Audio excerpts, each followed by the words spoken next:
Magandang gabi mga master. Update lang po tayo sa ating pong inaalagaan na Dama de Noche.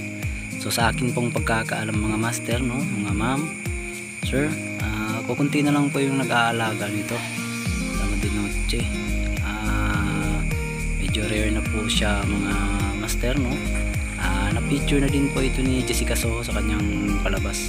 So mga master, ang kaibahan kasi ng bulaklak na ito, isang beses lang siya sa isang taon kung namumulaklak. Tapos kapag namumulaklak siya, isang gabi lang siyang bumubukadkad. Pagkatapos pagka kinabukasan ulit, pagka following night, hindi na siya bumubukadkad mga master, So yun po yung kaibahan ng bulaklak na ito mga master.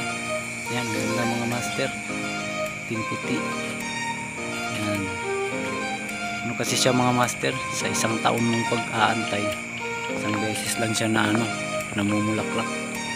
So yan mga master, maraming salamat sa panonood. Sana ay nasa mabuti kayong kalagayan. Happy mga sir,